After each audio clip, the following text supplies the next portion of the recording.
एक शाम राजा अकबर अपने प्रिय बीरबल के साथ अपने शाही बगीचे की सैर के लिए निकले। वह बगीचा बहुत ही शानदार था।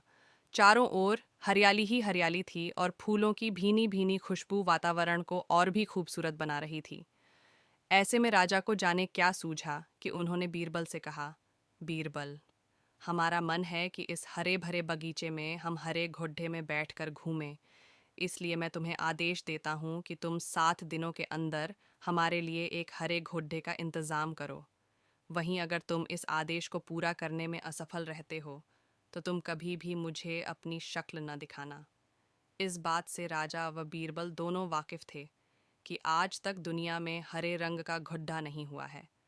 फिर भी राजा चाहते थे कि बीरबल किसी बात में अपनी हार स्वीकार करें। इसी कारण उन्होंने बीरबल को ऐसा आदेश दिया। मगर बीरबल भी बहुत चालाक थे। वो भली भांति जानते थे कि राजा उनसे क्या चाहते हैं। इसलिए वो भी घोड़ा ढूंढने का बहाना बनाकर 7 दिनों तक इधर उधर घूमते रहे।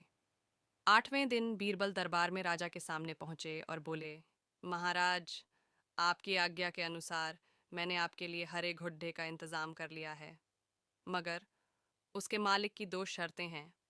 राजा ने उत्सुकता से दोनों शर्तों के बारे में पूछा। तब बीरबल ने जवाब दिया, पहली शर्त यह है कि उस हरे घोड़े को लाने के लिए आपको स्वयं जाना होगा। राजा इस शर्त के लिए तैयार हो गए।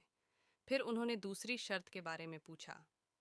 तब बीरबल ने कहा, घोड़े के मालिक की दूसरी शर्त यह है कि आपको घोड़ा लेने जाने के लिए सप्ताह के 7 दिन के अलावा कोई और दिन चुनना होगा।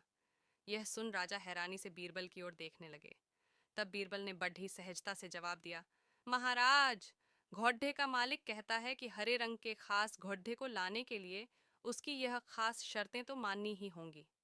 राजा अकबर बीरबल की यह चतुराई भरी बात सुनकर खुश हो गए और मान गए कि बीरबल से उसकी हार मनवाना वाकई में बहुत मुश्किल काम है। कहानी से सीख। यह कहानी हमें यह सिखाती है कि सही सूझबूझ और समझदारी के साथ नामुमकिन लगने वाले